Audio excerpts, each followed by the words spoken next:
Hey everyone, this is Julian from Behind Company Lines here with Ritesh Raj, COO and co-founder of CuddlyNest, which is the biggest, fastest growing accommodation booking platform offering millions of stays across 200 plus countries of all types and all styles for all budgets for every kind of traveler. Ritesh, thank you so much. I'm so excited to chat with you and learn a little bit more about what you're working on. And of course, in terms of your expertise in your market, with the world having had changed so much in terms of travel and work and this whole work-life balance culture, remote working culture, so many different ways we can slice it here. But before we get into it, what were you doing before you started CuddlyNest? Yeah, thanks, Julian, for having me here. Before CuddlyNest, well, I took a bit of a sabbatical from work for about 5.5, 6 years. Before CuddlyNest, I was actually a full-time traveler. So I traveled full-time to literally every continent, every country in the world, I guess over 100 countries nonstop. But prior to that, I have always been in travel tech since I can remember my early teenager days. So we started a company very early on that was about issuing a website for the US market. And we sold the company later on. And then I started to travel, and the whole idea of CuddlyNest came when I was traveling. So it was kind of I didn't know it will happen, but it happened. So yeah. What were you, when you were traveling, what were you seeking out, or what was guiding the compass? Was it just, I haven't seen this place, I've got to go see it? Or how are you getting your information? A lot of us traveling now are grabbing, we're getting on lists, we're getting on TripAdvisor, TikTok. What was guiding your compass when you were traveling? Well, we didn't really have TikTok back then or Instagram, or if there was Instagram, I wasn't much aware of it. I'm talking about 2012, 13. Okay. So I'm from India originally. And what I did when I was trying to make this company work back in the days, the vacation of the sites, it was basically having properties in the US private owners who wanted something what Airbnb does, and quite famous now what they do. But we were a bit earlier than Airbnb started back in the days. And then we sold it later after they got in the market. So, we used to have, it's not really Airbnb, I can say. I would say it was a shared apartment that I built where we had several bedrooms in a penthouse, and we had interns coming from around the world to come and live with us, mostly from Europe, US, South America. So I had over close to 80 flatmates till the time we had the company running. And so I made a point that, they come to India and I showed them around, and they went to places with me. I wanted to go and explore their country. And plus I was always interested in travel. So that was the starting point. But it was like, I'll go and I'll check out Europe, like we call it, 3 months trip. But then when I started to travel, I realized there's so much more. So just Europe, then countries in Europe, then South America, then Asia, then Africa, just went on for about 6 years. So it was basically that. And for motivation, I really didn't have much of let's say I didn't really, YouTube back then, I'm not sure if you know, but YouTube back then was not really much of a deal. It was okay. So reading blogs was like, okay, it's more like you go and explore and find out. Or your friends tell you, hey, go there, check it out. But I normally had some friend or flatmate already where I'm planning to go beforehand. So that was an advantage for sure. Yeah. Well, how do you think traveling has positively impacted the way whether it's your business or client relationships or people in general, what are the positive benefits that you've gained from that experience that you think will impact your business? Well, let's say this. During my travels, I had made a point that I don't want to stay in a place for less than a week. When I say a place, let's say a city, not a country. So I always stayed at least a week or more than a week. I always tried to do so. And I've stayed in all types of places you can imagine. And I've stayed in resorts, I've stayed in fancy hotels, I've stayed in guest houses, hostels, I've stayed in hostel dorms and hostel private rooms, and I've stayed in villas, service apartments, you name it. And I have just tried every kind of place, because sometimes I really have to be in some meetings, I need to be focused, I need to have stable connection, all that. And sometimes I want to be in my early 20s mode. So I want to be like partying and stuff. So guess hostel then. So I believe the kind of people I interacted with, maybe tens and thousands of people of all types, like all different ages. There were people traveling for 2 years, people traveling for a year, somebody traveling for 6 months, 3 months, age between, 16 to up to like 70. So you can't interact with people, you understand. And because you live in different kind of places, mostly in hospitals, you get to interact with them a lot because they're like evening things to do and stuff. And I really interacted and understood why they were traveling, their purpose of travel. And there were so many reasons. So all that learning, their experience, their difficulties they face, and that is also a kind of source of information that you earlier asked of how I got information about a place. So somebody I would meet, let's say in Krakow, and they may have been to, let's say, Warsaw, or they have been to some cities of Croatia, and then they will share their stories and give recommendations. So that was a bit of a handy recommendation. So all of that really helped me realize that while I was trying to book this accommodation types, and there were several platforms out there. And I'm talking about 2014, 15, 16, Airbnb was there, okay, but for vacation rentals, you had Booking, you had Expedia, you had all these companies that we actually kind of grew with. I mean, we know these companies because we have used it at some point in our lives, but there were so many out there. You go to South America, nobody knows these companies. They know Despegar, or if you go to Indonesia, they know Traveloka or Agoda in Thailand, so many of them. So I thought maybe we can make one platform where we put everything together and we build it on a very, informed sort of budget. And we try to see all that learnings I gained over the years of traveling. So can it be good for people who want to be hosteling, and good for people who want to have a nice place with a nice pool, a hotel or a guest house and a long stay in those apartments. But why to go wander around? Let's put them together into one place. I build a platform, and that's why I went ahead and built the platform with my co-founder.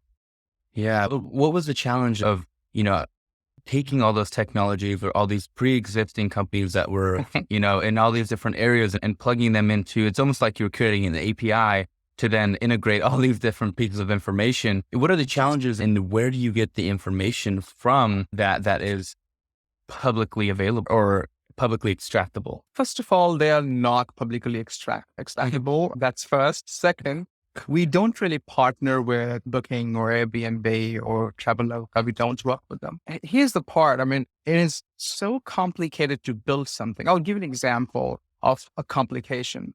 Let's just say that, and how we get these properties, we have thousands of suppliers, and they're pretty much the same suppliers who are supplying it to the other companies I mentioned earlier. It's no different. Nobody owns any property. I mean, we don't own property. They don't own property. It's properties owned by individual owners or a property management company or a hotel. And they want to distribute to have more occupancy rate. And that's what their purpose is. And there are thousands of companies regionally, nationally, globally, who provide those APIs with a certain amount of property of certain kinds. And we all use the same way. It's just that how we try to cut down as many intermediaries as possible. So we try to connect directly so we control the prices better. But that's one thing. But look at the example. Let's say I got 600 partners sending me Hotel A in Bangkok, 600 partners. Now I need to figure out which partner gives the same hotel in the best rate. And if they have, let's say, 3 room types, the room type A is good with supplier A, but the room type B is the cheapest with supplier, 27.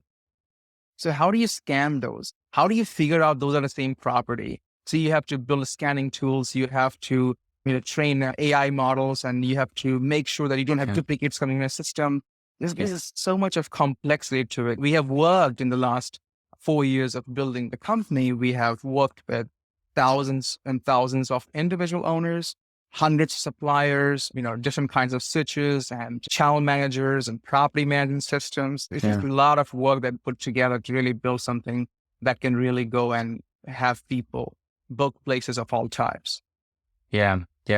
And, something that was, you mentioned before we got on the show and we were talking about a little bit, but in regards to the changes post, COVID, and now that people have almost an expectation to work remotely. I think in most industries, I would say above 50%. Other industries, I think that you still have to show up because you need some kind of physical interaction with whatever either the product is or your team or what have you. But what has happened in terms of remote working culture and its impact on personal travel that, encompasses people working now globally rather than locally? Well, yeah, what we always tried. See, I told you earlier that we really wanted to build a model that can be built in a very informed budget. So the first reason was not to spend money unnecessarily. That was the reason first. But then we realized while working with that reason, But it's kind of actually good that you don't have to go somewhere. You save time in travel. You save time, trying to eat outside and eating unhealthy or spending money on that. And, the commute, the traffic, you know how it is. I mean, there's some places you can just be stuck in traffic. So it started with that purpose, but eventually we really enjoy it because, okay, we work 8 hours a day. Well, we can work 9 and still not feel like we have worked 12 hours because actually you do it.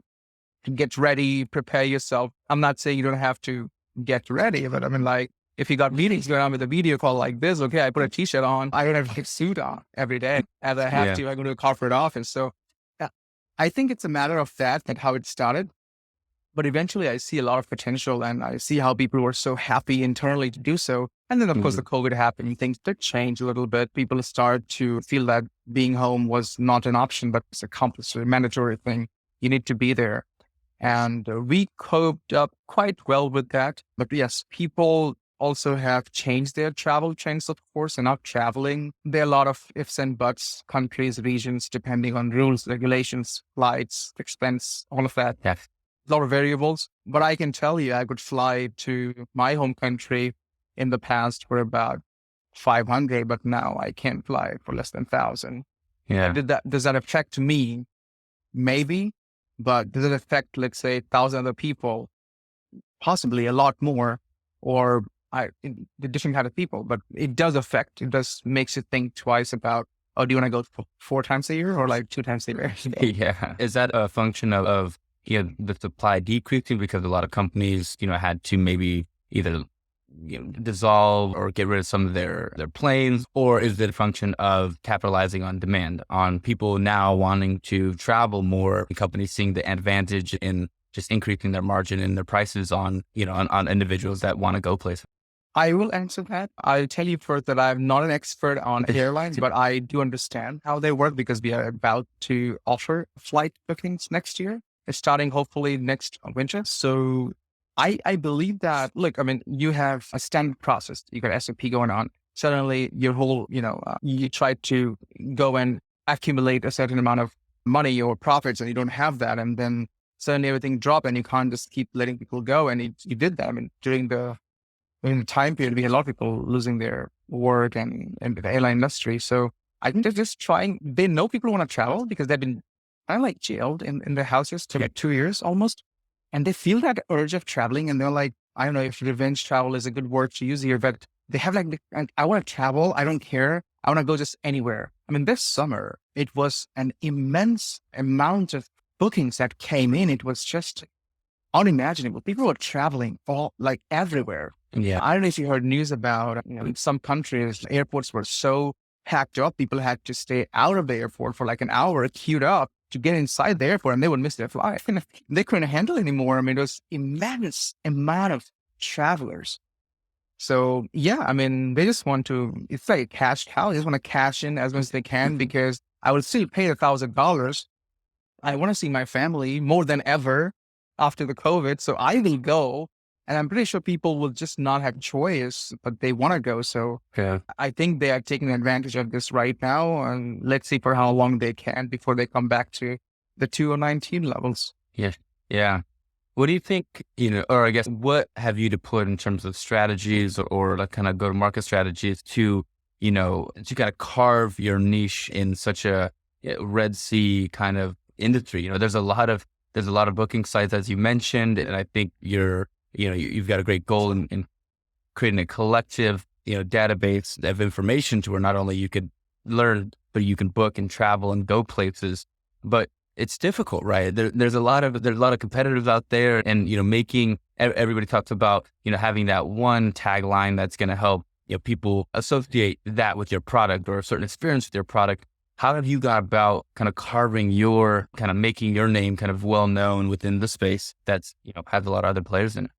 Yeah, good. Yeah, that's a good question. There are a lot of players, as I mentioned. It is kind of like a Red Sea thing, yeah. But you see, I believe that I faced that challenge about finding that right balance of platform where you can book everything. And I'm pretty sure people do too, but they just don't have any option. For example, when you have a perception about a brand, and you say, okay, I know Booking.com. Okay, you know Booking.com, great. But what do you perceive Booking.com as? Like, what do you think you do there? And people will have different mixed answers. Somebody would say, well, I go there because I have a corporate account and I just have to book from there. I go there because they have hotels. I go there because they have a lot of properties. Let's not ask about what do you mean by lot. Somebody will say, I go there because they have best price. Don't even ask how you know that they have the best price. This is their best price. Or somebody would say, oh, they have hostels. Oh, I didn't know that. Oh, they have apartments too. Since when? I didn't know that. So, and same for Expedia, same for Airbnb is just vacation rentals, of course, not the only one vertical. At CuddlyNest, we want to create a perception that is, one to all. So you find every kind of accommodation. So right now we offer over 30 types of accommodation. So of course we offer vacation rentals as one vertical. We offer hotels as another vertical. We offer hospitals as a third vertical. Like that, we have service departments and resorts and ranches and all of that. We have over 30 verticals or 30 types of properties we offer. And we offer it around the world. We have over 4 million properties right now. That is the most I think other companies would have too, because I told you suppliers are the same. It's about how you really cut down your margin numbers. And we charge very less commission. I mean, our commission rate goes down as less as like 5%, sometimes even 3%. We really have a dynamic commission level. We try to maintain our prices as low as possible, but we really come out as a perception that I would like to bring into the people is that we are travelers just like you. Like, Julian, you want to travel to Europe. I have traveled in the past. We are travelers. And I want to build something for travelers so they can just find a place and just book and not even think too much about it. They have to see, okay, this company you go and you just get what you want and get out. Don't spend time on it. That's why we don't run promotions. We don't have loyalty programs. I mean, why you would need to have a loyalty programs? I mean, everything is already super reduced. It is the best you find anywhere. It doesn't matter. And we have everything, all types of properties. So with time, of course, we add more and more. So we don't really see as a really competition. We have competition, of course. I mean, Airbnb is the biggest competition, the best company in the world for vacation rental market. So for that vertical, that is definitely a competition. And maybe we want to coexist and not compete too much. I mean, we want to be, Expedia is there. So is Booking.com. So is Agoda. So is Hotel.com. So they all exist. I mean, Instagram was there. Why there was a need for TikTok, but they both exist together. Right. So I think we would like to coexist, and we don't want to really see too much of competition as such, but we want to coexist and we want to offer what we believe in, and we want to make travelers, a life easier, let them have more travel days for less money spent. And we don't care too much about making a lot of money and becoming a corporation, but we just want to be a platform. You come, you book, you go, and you tell others about it. And, we just keep that way. I love that. Tell us a little bit about the traction. How many people do you see have, come to your site to book trips? How many partnerships do you have now? What do the growth numbers look like? What are some exciting milestones that you've seen? And then what some future projections that you're excited about? Yeah. So we have not clearly, of course, started getting into that mode of marketing out loud. Not done that. And that is why you don't see TV, you don't see hoardings, you don't see Instagram and Facebook. We haven't done that yet. So the perception going on in the market, it still has to go out. But in terms of numbers, we get a couple of million users every year on our platform. We don't really rely on inorganic traffic right now. So we mostly have organic traffic at the moment, but we will be going in to do that very shortly. We are going to start with several layers of marketing in our funnel. One of them was definitely be affiliate marketing. And of course, social media marketing is definitely important for us. And Instagram, we see who really connects with us because our age group, our first target age group is really between the age of like 18 and 40, like the kind of age. And we want to target that first and then go into, serve everybody else of all age groups, of course, eventually. But right now we're not focused on that. So yeah, I believe that this Christmas, we are going to start talking a bit more about our brand in the target market. We're going to start with the US first. We're a US company. We are based out of Orlando in Florida. So we're going to be starting in US first, our promotions, and then we'll come to Europe, Asia, and so on and so forth. So, we have projection, depends what we want to do. We haven't raised much funds also. So we will be looking forward to raise our Series A, most likely in Q2 next year, if not earlier. And we will plan up our projections depending on what is the intensity we want to penetrate the markets that we decide to go with first. Yeah. What are some of the biggest risks that you faced, that CuddlyNest faced? I mean, we can calculate risk as much as possible, but the biggest that we faced and we hopefully overcome by now was COVID. I mean, Yeah. it's like you're trying to build a company in travel and nobody's traveling. Yeah. Yeah. Even if they want, they can't. You can't push them. You can't talk about travel. You can't advertise travel. You can't promote your company. You can't explain what a company does. It's all going to be negative. So that I think was really a challenging phase for 2 years. It was hard. Yeah. But we were able to overcome because of our control expenses, because our remote team, we really wanted to make sure that we don't try to go, as you mentioned earlier, like go all red in the sea. We don't want to do that. So I said, we want to coexist. So we want to say what we do and we want to see how you respond to it. So slowly we're going to expand. I mean, I told you about what we do, Julian, today on a call. We're going to be doing this in social media in the US, and then slowly we're going to be talking about other news and papers and TVs, and slowly we'll, advocate people about what we do, how we started, why we are doing this. We will tell the world and we'll see how they perceive us. We want to be honest and transparent and want to make sure you get the exact same hotel room for a cheaper price, the exact same apartment for a cheaper price. And why won't you take it? It's the same place. Nobody's loyal to in company. I mean, unless, I don't know if it's a corporate sponsored or whatever, but people, I care about $10. If it's $10 less, even though I can afford it, I don't really need to too much think about it. But still, I can say, $2 less, I'll take this. Your same flight ticket, $10 less, I will take this. So that's the mindset. Yeah. Yeah, I love that. If everything goes well, what's the long-term vision for CuddlyNest? So eventually we want to become a one-stop shop. So right now we want to perfect our accommodation offering, of course, but we want to get into flights. I told you next event, hopefully. Go into flights. We want to get into activities selling, attractions, ticket selling. We want to go into car rentals. We want to go into luggage storage.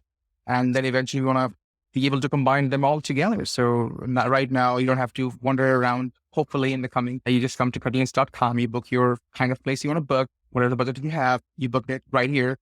But then you still go to book flights somewhere else. Book attraction somewhere else. So the idea would be to slowly expand our reach in the travel ecosystem and try to offer everything from discovery to the stay and to the motivation to go back again. So the entire process we would like to offer and compile it together. So that's what the funding will go into. Also, it will start to expand our team, set offices, give us the flight as first milestone, and then go into other milestones in the coming years. Yeah, that's incredible. I always like to ask this question, one from selfish reasons, but also for my audience. What books or people have influenced you the most, whether it was early in your career or now? People who influenced me the most? Or like the person name, or you mean what exactly influenced? Yeah. So either the type of book or book title or the person in your life, whether it's a mentor or a person or family member, who knows? People have all kinds of influence. Yeah. Well, early, so not too much going back in my history, but I do come from a very humble background, very small little village, 1,000 people in the middle of nowhere in India. So I always aspired to see another part of the world. And I thought it was really hard because family was not able to support that. But I changed that, going to New Delhi. I went there at 17 and I got this company going. And then I thought we'll just travel all over India. So I did. Yeah. I thought maybe one day I'll go out of India. So I did. Maybe Asia, I did. So eventually everything just kept on happening. And the people involved in the process, it's the flatmates, for example, they motivated me. They're like, we have been backpacking in Southeast Asia for 6 months. So the idea was not to be where I am today. Yeah. The idea was that just a step forward. Okay, they saw Southeast Asia and they loved it. I want to see it too. But what that really helped me is to meet people, stay in different places, and then give me an idea to really build this company. That all was kind of like consequence. Yeah. So I would say these all put together has really influenced. And I do read books. We have a lot of Indian good writers. Robin Sharma is a good writer. I like to read his books. I like Peter Thiel. I read his book. He wrote a nice one. It's, the Startup Zero one. And I like to read books that are more like, I like to relate it to business and to what I do every day. People find that kind of not necessarily great. I don't really like to read nonfiction books or fiction books. I just want to be in this sort of like travel tech oriented sort of. So there's so much to read, so much to learn in travel tech. Yeah. There's so much happening So you're going to be staying completely updated with what's going on. Yeah. So yeah, I don't know. I can't point to a person who really helped me to just get there, like a mentor. Never really had a mentor, I would say. A lot of people around the world, traveling to all these, hundreds of countries. And then, just over the span of 5-6 years, you just meet a lot of people, Julian. It's just meeting people is just like a wonderful thing. People don't realize like traveling is so wonderful. Yeah. You get to experience things you would never experience in a normal way. So I think it's a mix of a lot of things, but you can't really point at one person. No, not really. Yeah. No, I love that. I think being present-minded and taking a step forward, I love that sentiment because, it definitely leads to compounding positive effects, and things that you learn, it really does. And it's also very enriching, and maybe it seems to flow well with your personality type. So I know, Ritesh, we're at the top of our show here, and I'm so thankful to learn from your experience and what you're doing in travel and kind of where your philosophy is in terms of building. It is really exciting to, probably under other founders who want to be, cash conscious about, what is a simple, efficient way to build and how to reach, loyalty without having to, invest so much into external ads and things along that nature. So, I hope you enjoyed yourself. And Ritesh, thank you so much for being on the show. Yeah, thanks. It was wonderful. I mean, you do understand our industry a bit, so I really enjoy the conversation. And happy to share. I mean, I want to share more likes of the people who are into this industry, and I would like to tell them more. With these talks, and there'll be a lot more talks in coming periods. Yes. We are ready to go in there, and Christmas is around the corner, so we are definitely excited. Thank you so much for taking the time. It was wonderful talking to you, and I think I was able to provide, the information you wanted to have. But if I missed something, write me, and I let you know more. Tell us your LinkedIn's, your LinkedIn's, your Twitters. Obviously, CuddlyNest.com is where we can find you. But outside of that, where can we be a part of the goal and the mission? Sure. I mean, we search for CuddlyNest on Instagram, on Twitter, on Facebook. Just CuddlyNest. I follow there. twitter.com/CuddlyNest, Instagram, Twitter, CuddlyNest, LinkedIn, same. You can find us there on CuddlyNest. It's just all the platforms out there. You'll find us there. I'll send you links to all of them. And if you want to post it there, it's completely Absolutely. We'll do that. Absolutely. Sure. Well, Ritesh, thank you so much. And I hope you enjoy the rest of your day. And when we have, hopefully maybe a volume 2 of these episodes, we'll have you back on. Super excited. Thanks, Julian. Clear.